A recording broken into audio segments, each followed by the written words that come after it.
आज आरएसएस के 100 साल पूरे होने पर कई सवाल उठ रहे हैं। सवाल ये है कि इतने सालों में एक भी आरएसएस प्रमुख दलित, पिछड़ा या आदिवासी क्यों नहीं बना। अपने इतिहास में संघ के नेताओं ने जिना की मुस्लिम लीग के साथ मिलकर सरकार क्यों बनाई और आजादी के आंदोलन में क्रांतिकारियों की मुखबिरी क्यों की। अंग्रेजों की सेना में भर्ती कराना, भारत के तिरंगे झंडे और राष्ट्रगान की आन बान पर विरोध और अपने मुख्यालय पर 52 साल तक तिरंगा ना फहराना, ये सवाल आज भी गूंज रहे हैं। यही सवाल है कि ऐतिहासिक संस्था के 100 साल पूरे होने पर हम सबके सामने खड़े हैं। जय हिंद साथियों, आज आरएसएस के 100 साल पूरे हो रहे हैं, यानी कि राष्ट्रीय स्वयंसेवक संघ। नाम में क्या लिखा हुआ है? राष्ट्रीय। जब आप इसको पढ़ते हैं कि राष्ट्रीय स्वयंसेवक संघ है तो ऐसा लगता है कि पूरे राष्ट्र का प्रतिनिधित्व है इसमें। लेकिन 100 साल पूरे होने पे मेरे कुछ सवाल हैं। वो तीखे भी हैं, कड़वे भी हैं, लेकिन सच्चे भी हैं। 100 वर्षों में इस देश की 85% लोगों की हिस्सेदारी आरएसएस में क्यों नहीं हुई? 100 वर्षों में एक भी दलित आरएसएस का प्रमुख क्यों नहीं हुआ? एक भी आदिवासी आरएसएस का प्रमुख क्यों नहीं हुआ? एक भी पिछड़े वर्ग का व्यक्ति आरएसएस का प्रमुख क्यों नहीं हुआ? कभी आपने सोचा, कभी आपने विचार किया कि आरएसएस जो अपने आप को राष्ट्रीय स्वयंसेवक संघ कहती है, उस आरएसएस में एक भी आरएसएस का प्रमुख 85% आबादी से नहीं है।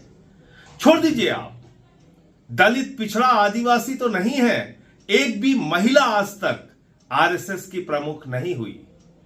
तो आप इसको एक दकियानूसी सोच वाला, एक संकुचित सोच वाला संगठन कह सकते हैं, जो संविधान के खिलाफ है, जो आरक्षण के खिलाफ है, जो दलितों के खिलाफ है, आदिवासियों के खिलाफ है, पिछड़ों के खिलाफ है, जो मनुवादी व्यवस्था में यकीन रखता है, जो जाति के नाम पर भेदभाव वाली व्यवस्था में यकीन रखता है, जो छूत और अछूत की व्यवस्था में यकीन रखता है, जो बाबा साहब डॉक्टर भीमराव अंबेडकर के खिलाफ है, उनके संविधान के खिलाफ है। ऐसे संगठनों से आपको सावधान रहना चाहिए और इनका क्या योगदान रहा भारत की आजादी के आंदोलन में, यह आपको जरूर पढ़ना चाहिए। 100 वर्षों के पूरे होने पर इनकी शुरुआत 1925 से हुई है और तब देश जब गुलाम था अंग्रेजों का, उस वक्त आरएसएस ने अंग्रेजों का साथ दिया। इस सच्चाई को देश के लोगों को आज 100 वर्ष पूरे होने पर बताना चाहिए।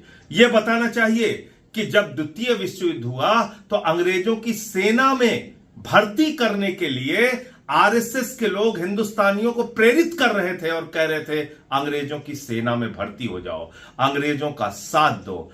आप जाइए, इतिहास में पड़ताल कीजिए, खोजिए और थोड़ा वक्त लगाइए, आपको पता चलेगा क्रांतिकारियों की मुखबिरी इन्होंने की, भारत छोड़ो आंदोलन का विरोध इन्होंने किया, भारत की आन बान और शान तिरंगे झंडे का विरोध इन लोगों ने किया। यह इतिहास का ऐसा काला सच है जिसको आरएसएस कभी इनकार नहीं कर सकती। इसलिए जब आप 100 साल पूरे होने पर यह सुन रहे हैं कि प्रधानमंत्री टिकट जारी करने जा रहे हैं, पाठ्यक्रमों में आपको आरएसएस का इतिहास पढ़ाया जाएगा, तो उनकी बड़ाई, उनकी तारीफ, उनके कसीदे पढ़े जाएंगे, लेकिन यह नहीं बताया जाएगा कि इसने आजादी के आंदोलन में देश के साथ गद्दारी करने का काम किया है। यह भी नहीं बताया जाएगा कि 52 साल तक आरएसएस ने अपने मुख्यालय पर तिरंगा झंडा नहीं फहराया। और यह तो आपको जरूर याद रखना चाहिए कि यह भेदभाव में यकीन रखने वाला संगठन है। इसीलिए आज तक आरएसएस का कोई भी प्रमुख दलित,